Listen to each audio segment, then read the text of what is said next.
Hi అండి, నమస్తే అండి. ఈరోజు ఆమ్లా స్వీట్ చేస్తున్నా అండి. ముందుగా ఉసిరికాయలను కడిగి వాటర్ లేకుండా బాగా తుడిచి పెట్టుకున్నానండి. ఉసిరికాయ 1/2 kg పైన ఉన్నాయండి. ఇలా ఇడ్లీ కుక్కర్ తీసుకొని ఇడ్లీ కుక్కర్లో ఆవిరిలో ఉడికించుకోవాలండి.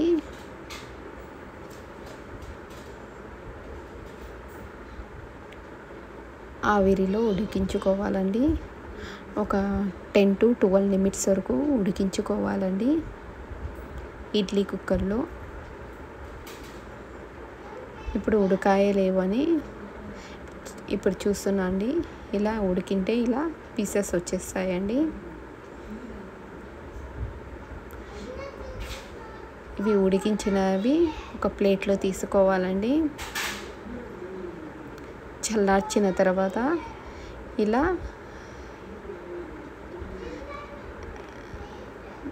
ఇప్పుడు దీంట్లో పీసెస్గా చేస్తున్నా అండి. ఈ విత్తనాలన్నీ సైడ్ పెట్టేస్తున్నాను.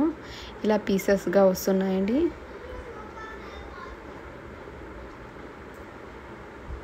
ఇప్పుడు అన్ని పీసెస్ అన్నీ పక్కన పెట్టుకున్నానండి. ఇప్పుడు ఒక గిన్నె తీసుకొని ఎన్ని ఉన్నాయని మెజర్మెంట్ చేసుకుంటానండి. స్వీట్కి బెల్లం వేసుకోవడానికి నాకు 2 కప్స్కి కొంచెం తక్కువగా ఉన్నాయండి. నేను అలాగే ఇప్పుడు ఉసిరికాయలు ఎన్ని ఉన్నాయో అంతే కొలతలతో బెల్లాన్ని తీసుకున్నానండి. బెల్లంలో కొంచెం వాటర్ వేసుకున్నానండి. ఇప్పుడు బెల్లం పాకం వచ్చే వరకు ఉడికించుకోవాలండి.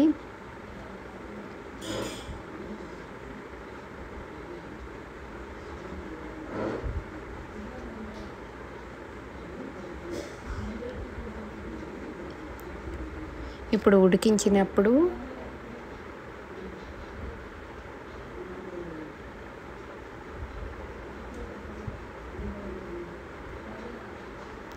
ఇప్పుడు ఏమైనా ఉంటాయని చూసి జల్లడి పెట్టుకొని చూడండి ఎంత వచ్చిందో పైనుండే పీసెస్ అన్నీ.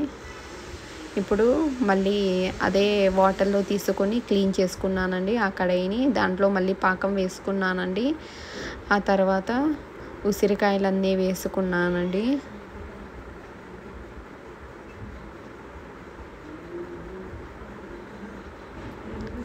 ఇప్పుడు మళ్ళీ బాగా ఉడికించుకోవాలండి.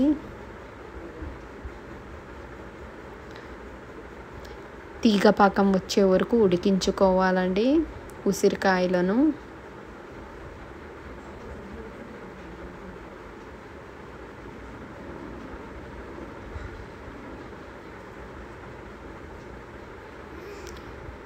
ఒక 10 నిమిషాల వరకు ఉడికించుకోవాలండి. ఇప్పుడు ఉసిరికాయలో ఉండే వాటర్ అంతా వచ్చిందండి. అందుకే పలచాగా అయిందండి పాకము. నేను అలాగే ఒక 2 యాలకులు వేసానండి.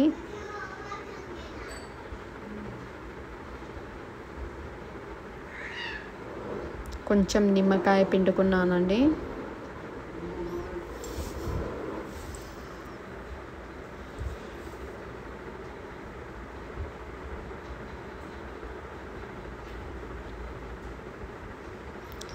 చిక్కగా తీగ పాకం వచ్చే వరకు ఉడికించుకోవాలండి.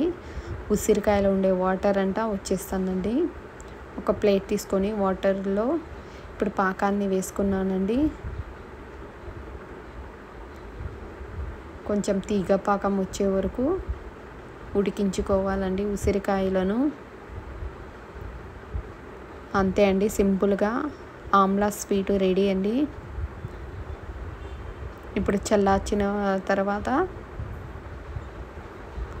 ఇలా అయిందండి. టేస్ట్ చాలా బాగుందండి.